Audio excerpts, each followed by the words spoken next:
You're 12 years old when your father first takes you to the scaffold. The crowd is thick, pressing against the wooden barriers like water behind a dam. You don't want to be here, but the choice left your family the day you were born with his blood in your veins. Your father walks ahead without speaking, his shoulders broad in the morning light. He is the executioner of this town, and soon you will be too. The condemned man stands on the platform, wrists bound, face already empty of hope. The crowd shouts things you don't understand, voices rising like a terrible song. Your father takes the axe in both hands, tests its weight with a small movement that shows no emotion. Then he looks at you only once and nods toward the front. He wants you to see clearly. The axe rises, the crowd holds its breath. In a single motion it falls. The sound is different than you expected, not clean, not quick, but a wet and heavy thing that echoes through your chest. Your stomach turns. Your father sets down the axe and walks back as if nothing has happened. That night he teaches you how to sharpen the blade. You're 14 and your hands are learning what your mind refuses to accept. You spend hours in the basement maintaining the tools of your trade. The weight of them becomes familiar, almost comfortable. Your father barely speaks during these lessons.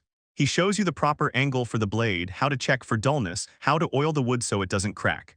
There are other apprentices sometimes, sons of other executioners from neighboring towns. They share knowledge about ropes and knots, about the angle of the drop, about how to make death as quick as possible. Your father teaches you that it's not cruelty that drives this work, it's precision. The better you are, the faster the suffering ends. It's a strange mercy, the only kind available. One afternoon, a man comes to your father with a proposition.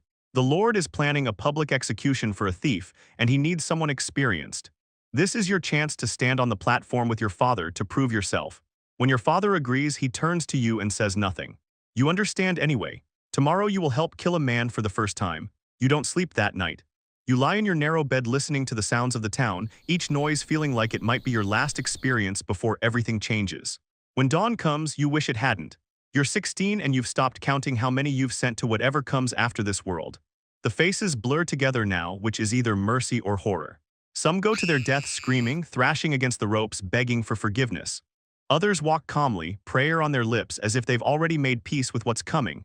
You've learned to read the dangerous ones. The way their eyes dart, the tremor in their hands, the particular quality of fear that makes them unpredictable. A thrashing body is harder to position correctly. A struggling man might move at the wrong moment.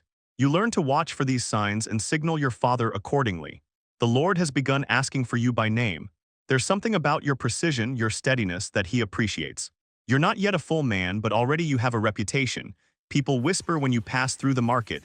Mothers pull their children closer. The baker's daughter looks away when you buy bread. This is the cost of your inheritance. You're 18 and a new kind of horror has emerged, the knowledge that you're good at this. Better each year. Your hands are steady, your aim is true. Your father is aging now, his hands shaking from palsy. You've become the primary executioner. During one execution, when a rope breaks unexpectedly, your father looks to you to finish it cleanly. The man is alive but broken, unable to move. You know what you have to do. After, your father puts a hand on your shoulder, the first sign of affection in years, and says you handled it well. That this is what separates us from chaos. But you feel something crack inside yourself that day, some final piece of whatever remains of the boy you used to be. A letter arrives from the capital requesting your services.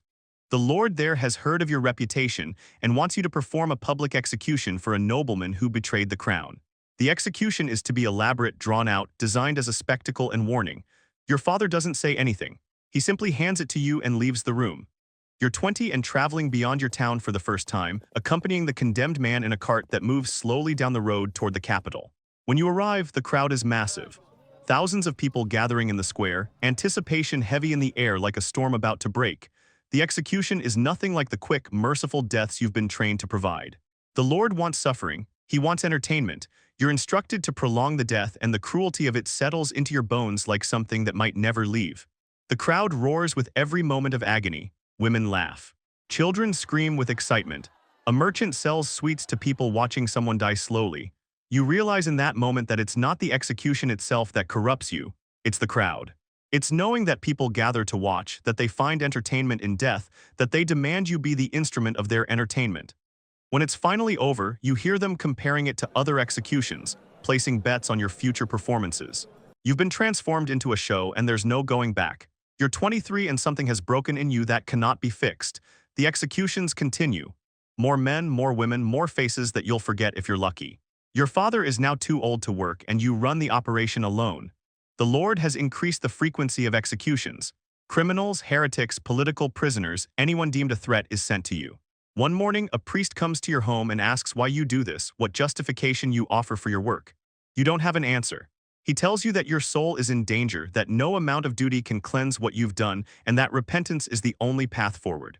You let him talk, then you ask what happens if you stop. Who carries out justice then? The priest has no answer. You spend your evenings alone now. The tavern keeper is polite but distant. No woman will marry you.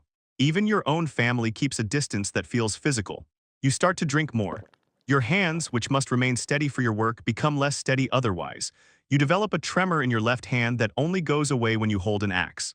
You're 25 and a man approaches you in a dim part of town. He seems to know everything about your work, details about specific executions, about the way your precision has become legendary. He offers you gold. Enough to leave this town, start a new life. But then he describes what kind of work he means. War crimes essentially executed in the name of conquest. You tell him no. That night you sit in your father's old chair and hold the family's axe in both hands. You press the blade against your wrist but don't push. You're not even sure what you'd accomplish. Death, escape. Or just confirmation that you still have free will. You set the axe down without using it. You're 28 and you're learning that you won't die young, which feels like punishment itself. Your work continues. A young man arrives to apprentice with you, sent by the Lord as your successor. The boy is maybe 13, with that same blank look in his eyes, realizing he has no choice in what he'll become. You teach him what your father taught you. You want to tell him there's another way, but there isn't, not really. The boy asks you one evening if it gets easier with time. You look at him for a long moment, considering whether to lie, whether mercy exists in falsehood. But you tell him the truth instead. It doesn't get easier, it gets quieter, like a wound that stops bleeding but never truly heals. He doesn't ask you anything else after that.